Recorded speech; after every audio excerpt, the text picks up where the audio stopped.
우리 모든 믿는 백성들 신앙의 고백이 되어야 할 줄 믿습니다.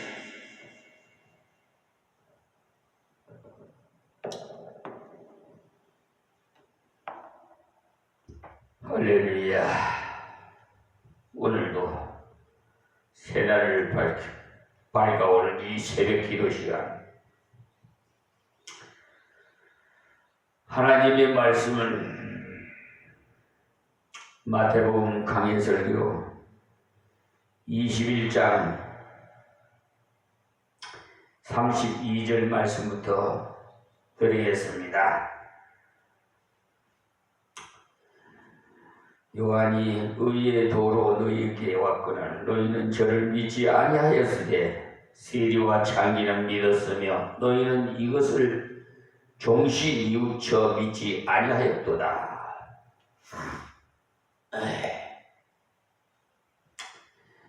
세례 요한은 의를, 즉 옳은 것을 가르쳤어요. 군인들이 세례 요한에게 와서 우리는 무엇을 할까요? 이렇게 했을 때 너희는 강포하지 말고 받은 바를 족하게 여겨라, 이렇게 말했어요. 또 세리들이 왔을 때 그들에게는 세금을 능징치 말라, 이렇게 했어요. 그러니까 세금을 과다하게 매기지 말라는 것이죠. 세금을 많이 매겨서 뜯어먹지 말고 정당한 세금을 매기라 하는 거죠. 세금 매기는 것이 잘못이 아니라 진실하게 매기면 그 일도 주님의 일이라는 것입니다. 군인도 강포하지 말고 진실하게 국방을 직무를 수행하면 그것도 귀한 일이에요. 흔히 신앙생활하기 좋은 직장을 구해야겠다고들 하는데 신앙생활하기 어려운 거기서도 진실하게 걸어간다면 특공대가 되는 것 아니겠습니까, 여러분? 마치 해병대처럼 말이에요. 군인이 신앙생활을 하기 어렵지만 고넬료 같은 분은요, 믿음이 훌륭한 군인이지 않습니까, 여러분? 그러니까 어떤 처지가 문제가 아니라 하나님께 대한 태도가 문제예요. 너희는 저를 믿지 아니하였으되 세리와 창기는 믿었으며라는 말씀은 요한의 증거를 세리와 창기들을 믿었다는 것입니다.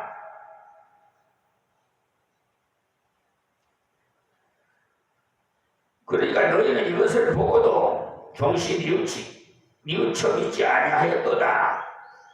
뉘우치고는 믿어야 회개가 바르게 되는 건데, 하나님을 믿는 믿음이 있으면 우리의 생활이 하나님 앞에서 사는 자답게 됩니다. 여러분, 나 자신도 모르게요, 변화돼요. 예수님처럼 변화된단 말입니다. 여러분이 잘 아시는 에녹은 300년을 하나님과 동행했는데, 동행한 것 중에 강조된 것이 자녀를 낳으며입니다. 자녀를 낳으며. 그러나 하나님과 동행하기 위해서 산기도만을 다니지 않았다는 것을 알 수가 있어요. 평범하게 가정생활하면서 아이를 낳았어요. 그리고 아이를 기르며 농사를 지으면서 하나님과 300년을 동행했으니 귀한 것 아닙니까, 여러분? 뭐 특별한 것 없어요. 평범해요. 산속에 들어가서 기도 생활만 했다면 뭐 그리 존경스럽겠습니까? 죄 지을 일이라고는 없는 환경인데, 이 세상에 살면서 이겨가야지 도피해서 안 된다는 겁니다. 에녹은 하나님이 계신 것을 믿었고 구하는 자에게 상 주심을 믿었어요. 에녹이 하나님의 존재론적으로만 믿었다는 것이 아니에요. 하나님의 영으로 동행하심을 믿었다는 말씀이에요.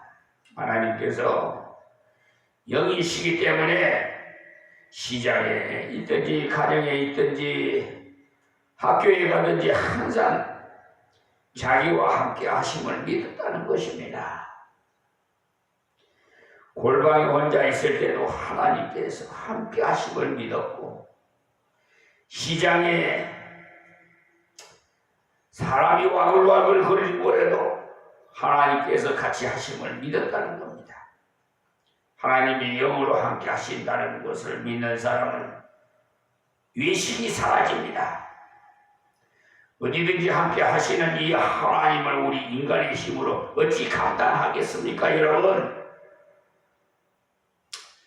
그러나 여러분, 하나님을 은혜 주시는 아버지와 같으신 분이신 것을 믿었다는 것입니다. 그것을 가르쳐서 찾는 자들에게 상 주시는 이심을 믿어야 할지니라고 히브리서 11장 5절에서 6절에 말씀하셨어요.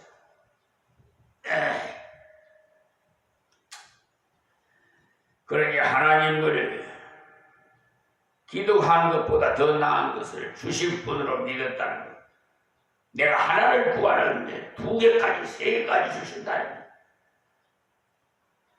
주님을 모시고 늘 기도하며 생활하니까 오히려 자연스럽다는 것. 그것이 에녹의 신앙 생활이었어요. 종시 뉘우쳐 믿지 아니하였도다라는 것은 말씀은 여기서도 행동보다도 중요한 것은 믿음인데, 예수님께서 두 아들이 비유를 통해서 순종하는 척하면서 불순종하는 외식자보다는 차라리 불순종으로 시작했으나 회개해서 순종하는 것이 더욱 귀함을 깨닫게 하심으로 외식에서 벗어날 것을 권고하시는 말씀이에요. 이쯤 되었으면 주여 완악한 우리를 불쌍히 여기소서라고 해야 할 텐데, 아직도 눈을 새치름하게 뜨고는 또 뭐라고 하려나 보자는 식의 태도를 취했기 때문에 좀 더 강한 말씀을 했어요. 이렇게 교만한 자에게 좀 강한 말씀을 두들겨 야되고, 약한 자는 더욱 감싸주면서 위로해 줘야 됩니다. 조금 전에 제가 말씀드렸지요. 무슨 말씀이냐? 이쯤 되었으면, 그 말을 누가 썼지? 어느 대통령이 썼지요?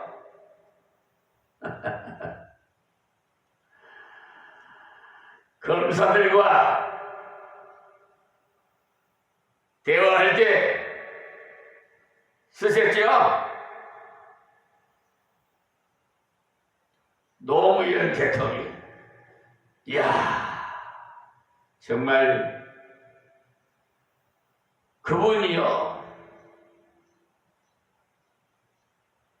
자살만 안 했으면은 지옥에 안 갈 건데 자살을 해서 참 안타깝습니다.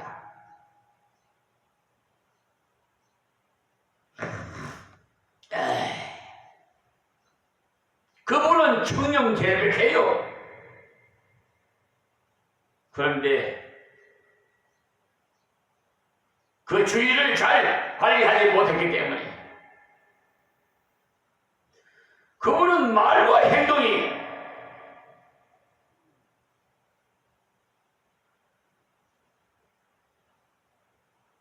잘못된 것을 반성하고 극단적인 선택을 한 것이 자기 몸을 던져서라도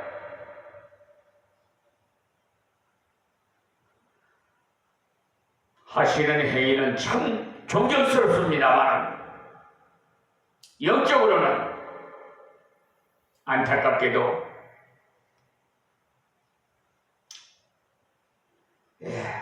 더 이상 말씀 안 드리겠습니다.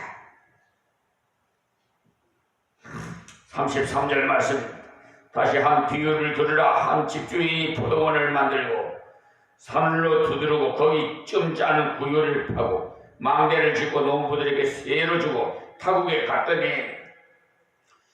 여기 주인이 농부에게 좋은 조건을 다 줬어요. 포도원을 만들어 주셨고 돌아가면서 울타리를 만들어 줬고 또 포도를 따서 가공할 수 있도록 좀 짜는 틀까지 만들어 줬고 여우나 도둑을 죽일 수 있는 망대까지 다 만들어 줬어요. 여기에 말하는 망대는 우리나라 포도밭의 원두막과는 달라서 돈이 많이 듭니다. 이렇게 모든 조건을 다 준비해서 그 농부에게 세로 주었다는 말씀입니다. 하나님께서는 아무것도 주시지 않았으면서 만들어내라고 하시지 않아요.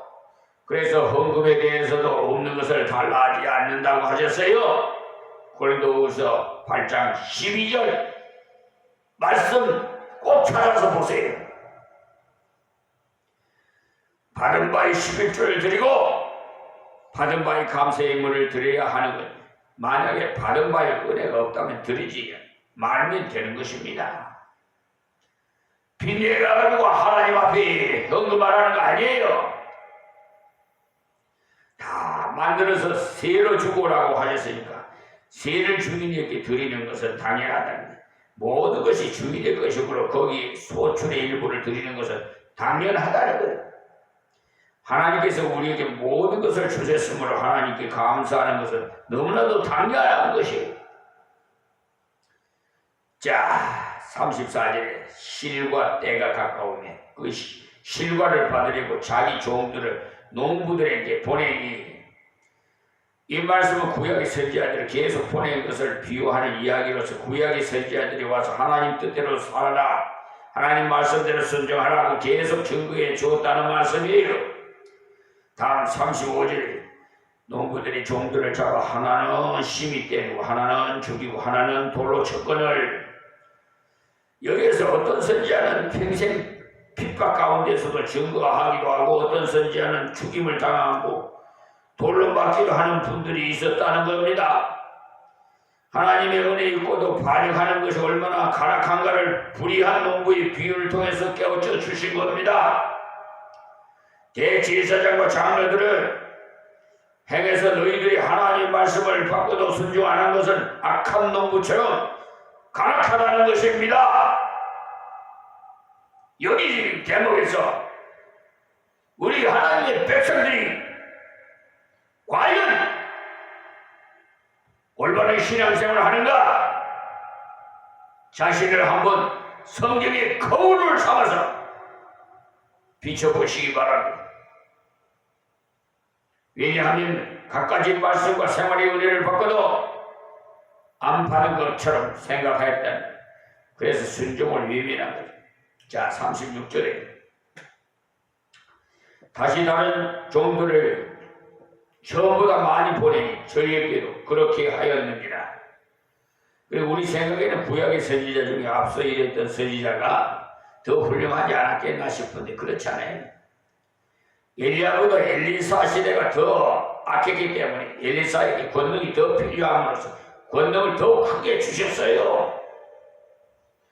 엘리야는 이적을 7번 행했지만 엘리사는요 14번을 행했어요.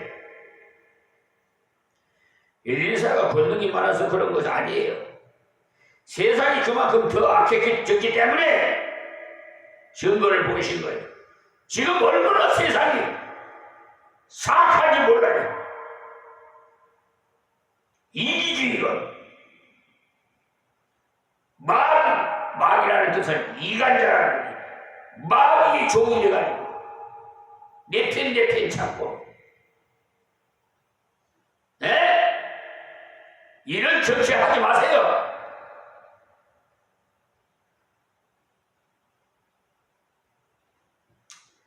그 때문에 이적이 나타나고 대단한 것이에요. 아닙니다. 그때는 이런 이적 필요했기 때문에 나타난 것이지 아무 종이 대단해서 그런 것이 아니에요. 종인데 어찌 대단하겠습니까? 이 무지하고 비천한 종인데 제가 무엇을 하겠어요?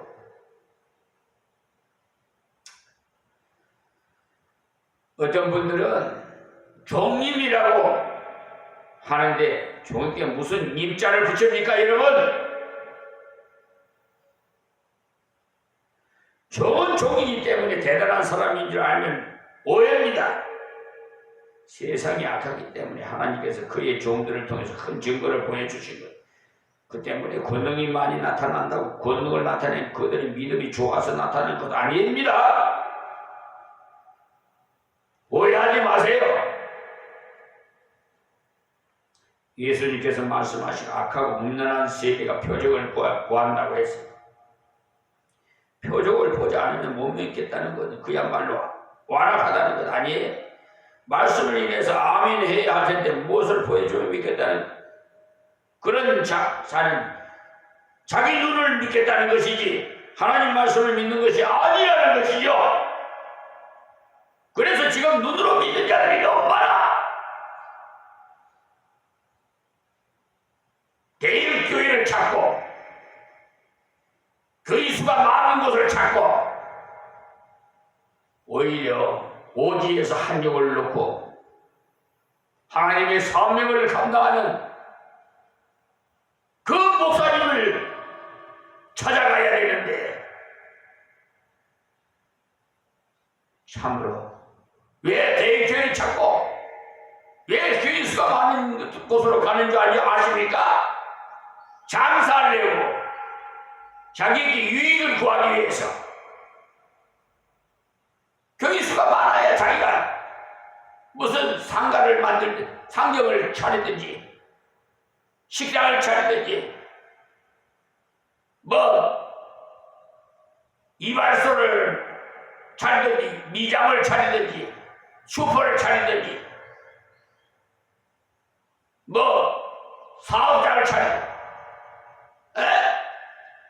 그럼 이왕이면 이왕이면 우리 교인 새로 나온 교인 식당에 가서 식사하자고. 여러분 그리고 요즘 교회가요 사조직이 돼가지고 이거 문제가 많아요. 아이고 할 말은 많았지만 하나님 말씀 더 중요하기 때문에 눈으로 믿는 자 되지 마세요. 아담 하와도 그래서 실패하고 하나님께서는 먹으면 정녕 죽는다고 하셨고 마귀는 딱 먹으면 하나님같이 된다고 하니 그렇다면 내가 판단해야지라는 교만한 자세로 가서 쳐다보니까 보암직도 하고 모험직도 하고 지혜롭게 할 만하고 그만 뚝딱 먹은 것 아닙니까 여러분? 아담 하와가 하나님 말씀을 믿었다면 따먹지 않았을 텐데 자기 눈을 믿었기 때문에 실패한 거네. 이런 실패하는 자들이 수두룩해요. 지금 인간이 자기를 믿기 시작하면 거기서부터 실패합니다.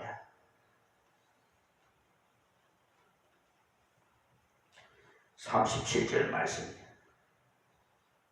후에 자기 아들을 보내 가는데 저희가 내 아들을 공경하리라 하였더니 가장 악할 때 예수님이 오십니다. 그러니까 주님 재림하실 날이 가까워진다 이 말입니다. 정치적으로도 가장 어두울 때, 교회적으로도 가장 어두울 때 예수님 다시 오실 때 그래 내가 올 때 믿음을 보겠느냐? 누가복음 18장 8절에 말씀하셨죠?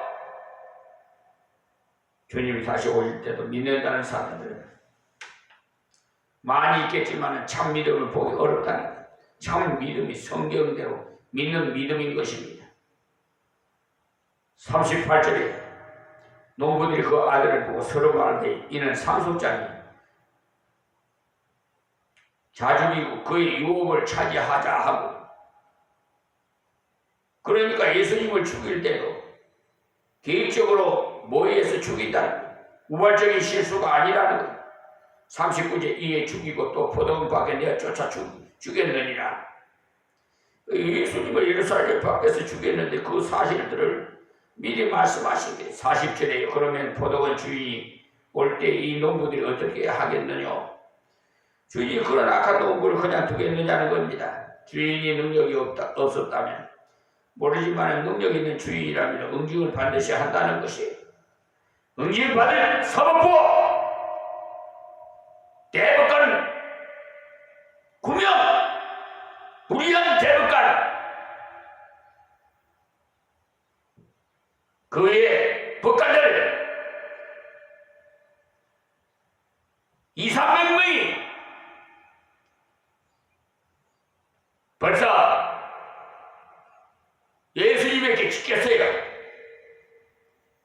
나는 미련하고 우둔해서 몰라요. 그러나 하나님께서 예수님이 나의 변호사예요. 41절에 저희가 말하되 이 악한 자들을 진멸하고 포도원을 제때 실과를 바칠 만한 담농부들에게 새로 줄지니이다. 이 말씀 그대로 돼서 이들이 예수님을 대적하고 믿지 않았기 때문에 복음이 이방으로 가버렸어요. 은혜를 발휘하면 더욱 강팍해져서 가장 큰 은혜이라 아들을 보고도 믿을 수 없는 자리에 들어감으로써 스스로 멸망을 자처했다는 것입니다. 너희들 계속 이런 식으로 나가면 하나님 아들을 영접 못한다.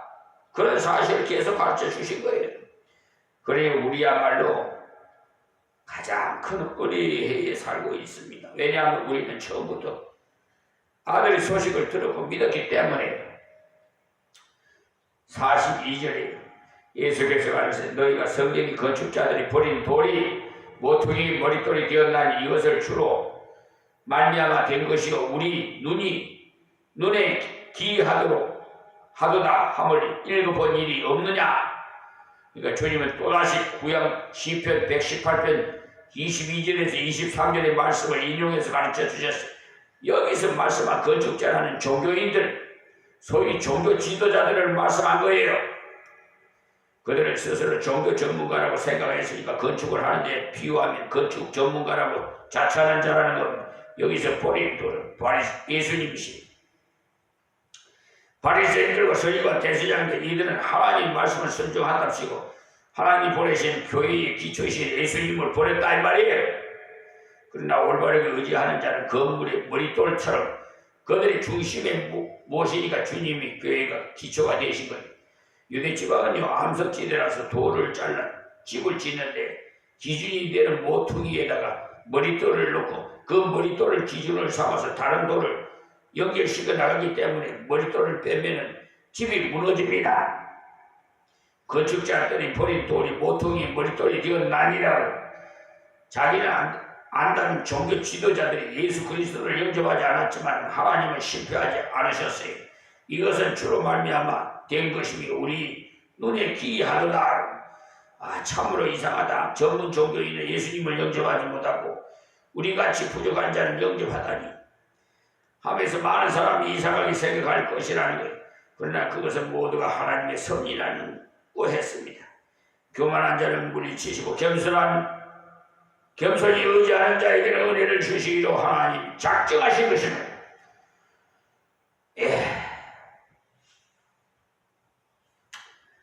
43절에 그러므로 내가 너희에게 이르노니 하나님의 나라를 너희는 빼앗기 그 나라에 열매 맺는 백성이 받으리라. 그들은 교만한 마음으로 예수님을 대적했기 때문에 하나님의 나라를 빼앗긴 거예요. 그러나 믿음으로 영접해서 순종해서 열매 맺는 자는 그 나라를 유업으로 얻는 것입니다. 할렐루야. 오늘은 여기서 말씀을 맺겠습니다. 하나님 감사합니다. 주신 말씀 증거해 사오니 아버지가 복 있는 자는 듣고 더 큰 복을 누릴 수 있게 해주시옵시고 이방인도 구원하시어서 우리 북한의 동포 특별히 김정은이 구원시켜